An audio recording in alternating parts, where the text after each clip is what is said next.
This is BMW's latest offering, and they've done it again. They've got us all talking about this model. Just like its M4 cousin, this car is exceptionally polarizing and has kind of created its own meme subculture. Folks, this is the new M240i, complete with M performance parts. And I'm here to tell you, well, watch the video.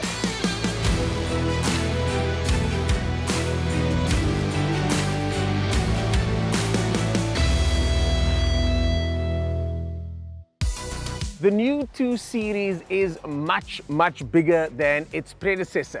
It's based on the 3 Series, and that's where my tour starts. This year is straight from the BMW M3, M4, and it's got this hole on the side that your hand can fit through, but that's not for your hand, that is for airflow. This is also carbon fiber because this is the M Performance model with a whole bunch of carbon fiber bits everywhere. On the side of here, you've got the M Performance skirt, more carbon fiber there, and these flush door handles over here which look fantastic. Speaking of swoops and angles, plenty more at the back. And this is probably the most controversial part of the 2 Series. When we first saw the pictures, this was the part we hated the most. But as with most BMWs, the more time you spend with it, when you see it in the flesh, it starts to grow on you quite a bit. This over here has lots of little nooks and crannies everywhere. The lens doesn't do it any justice. But again, in the flesh, it's not that bad. This is an M Performance diffuser over there, and this is the bigger M Performance wing. But yeah, the back does take a little bit of getting used to, and I'm starting to get used to it. Now, usually I start these tours from the front, but because there's so much going on over here, I decided to leave this for last. This has got one LED light over there where most BMWs have 2. It's got what BMW calls the power bulge, and that is a design feature on the 2 Series. Another feature on the 2 Series is this Thunder Night Purple, which is only available on BMW 2 Series cars, and I gotta say, in the flesh, it looks really nice. More carbon fiber detailing on the front lip over there, and then when we go to these big 20-inch M Performance wheels, it's got this cool little feature a la Rolls-Royce that makes sure everybody always knows that this is a BMW even when you're in motion. Now, there is one more feature in front that I really like, and it's not these carbon fiber grills over here, which are really nice, but it's this that opens and closes so you can let more air in and get even more performance.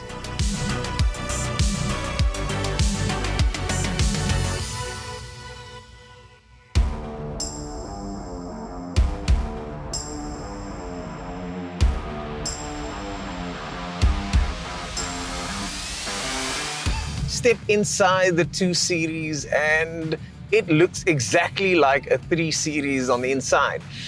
It's because it is effectively based on the 3 Series chassis. It's 105 millimeters longer and 64 millimeters wider than the previous 2 Series because of that bigger chassis. And that means that the car sits more squat on the road, but definitely has a lot more interior space, especially for the front occupants. The wheelbase has been extended by 51 millimeters, and even the roof lining has been brought down by 28 millimeters to give it a more low-slung look. There are 3 derivatives available, the 220i, 220d, which I think is going to sell really well, and this, the M240i X-Drive. This comes with a 285 kilowatt B58 engine, and that produces 500 Newton meters of torque. That's not new. What also isn't new is this 8-speed gearbox, which can be found on most BMW derivatives these days.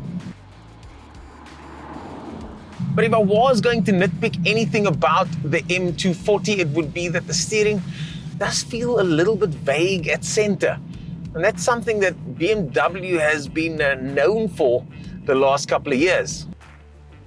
That doesn't mean that the steering isn't precise either, because it is. You really can place this car wherever you want and have a lot of fun at relatively low speeds. What makes this M Sport version special? Well, it's got a revised front suspension when compared to the other models. It's got a mechanical limited slip differential at the back. It's also got M Sport suspension. Yeah. And of course, M Sport brakes as well.